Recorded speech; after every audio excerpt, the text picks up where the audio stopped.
Hi, everybody. It's Jen Henriksen with Cruise Planners. So I'm a little casual because we have a tropical storm that's headed our way down here in Tampa Bay.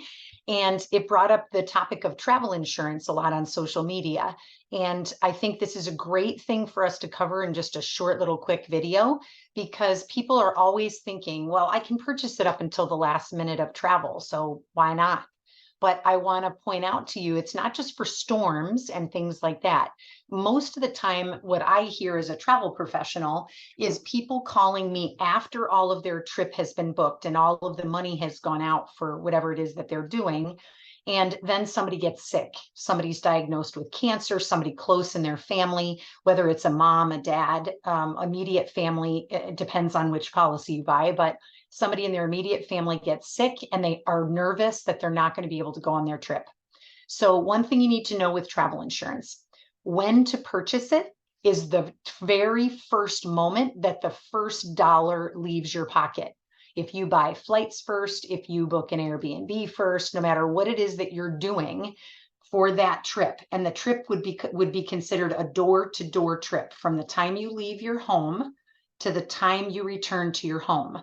That's the trip, okay?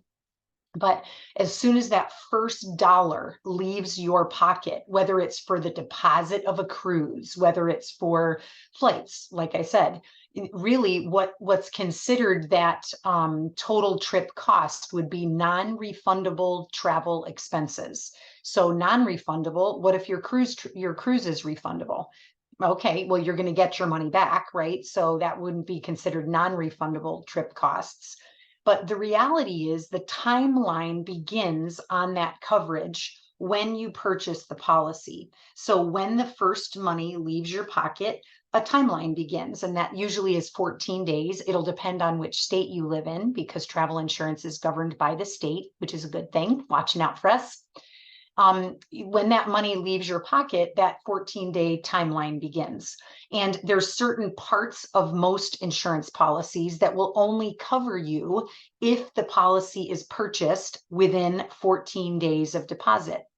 It's usually in fine print, so a lot of people miss it. And then they come to me several weeks later and they say, hey, I want to buy the plan that has the cancel anytime coverage or the cancel for any reason coverage. Gives me more opportunities to be able to cancel my trip. I might get a little bit less back, but it's still going to cover me.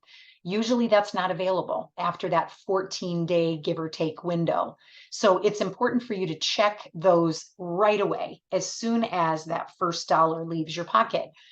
You can always, a lot of people say, well, it's so expensive. Well, you know what I'm going to pay for this whole trip? It's going to make that travel insurance policy very expensive. That's okay. There's ways around that too. You want that policy to start as soon as that first dollar leaves your hand, but you don't need to pay the premium for, like what it's actually, if your trip is going to be $10,000, we pay that as that money leaves your hand. So travel insurance can always be raised. That I'm right today, I'm covering $500 because that's the deposit that I have out. Tomorrow, I'm making $1,000 payment for flights. So I call my travel agent. I tell her, here's the receipts for the flights that I self-purchased, whatever, doesn't matter how you purchased them.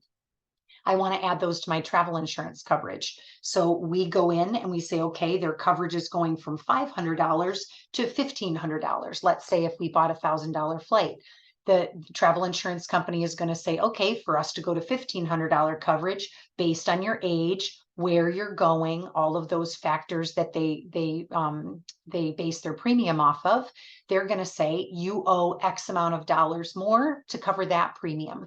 So normally what we're going to do is make several adjustments to that travel insurance policy, and you're going to pay additional premium as those additional dollars leave your pocket.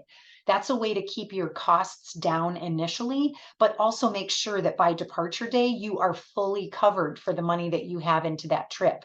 So like I was saying at the beginning, when a hurricane comes or a tropical storm comes, you've bought that policy long since, right? You put it down, you paid for that plan back when you first paid your deposit, maybe a year ago.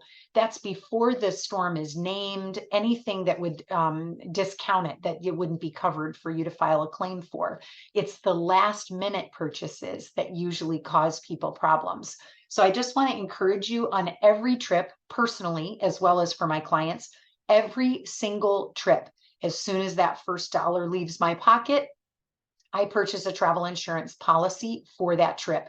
I'll do the same thing to you. As clients, you know right away, as soon as you've paid a deposit, the next email coming from me is going to be a travel insurance quote. There might be one policy, there might be multiple policies, depending on if you deposited, bought something on your own or that sort of thing. It's all basing off that 14-day window. But I'm always going to send you a quote, and I'm always going to recommend that you purchase it when that first dollar leaves your pocket. It isn't an upsell. It is covering you within 24 hours of purchase. That travel insurance plan is active and covering you. It doesn't feel like it because, okay, our $500 deposit was refundable, or we don't have any emergencies. But unforeseen emergencies, the reason they call them that is because we don't see them coming when we initially purchase the plan. Those are the things that they cover: unforeseen and sudden emergencies and events, unexpected events. And a hurricane, when we're traveling in October, is an unforeseen event. It could happen, but it's not actually happening yet. When it becomes named, that storm is an expected event. So that's kind of the difference in how it works with travel protection. Remember, it's governed by state. There are lots and lots of plans out there, which is why it's important that the states govern that, because what they're making sure is the residents of their state are getting the actual coverage that nationwide most people are getting. It will vary from state to state. A lot of my group trips, somebody in Connecticut has a different policy than someone in Florida, for instance. So it's important that you know what those parameters are for your state, but usually a travel professional can give you the basic guidelines. We definitely, even if we're not licensed agents, we definitely have the partners who are, so we can make sure you get those specific questions answered. So I just want to encourage you, always, always, always purchase travel insurance. If you need horror stories, I've got them for you. We can have a little sleepover and I'll tell you all about them. But thank you for watching. I hope you found this helpful. If you could help me out by subscribing to my channel and liking this video if you found anything helpful in it, I sure would appreciate it. And have a great day, everybody. Stay safe out there.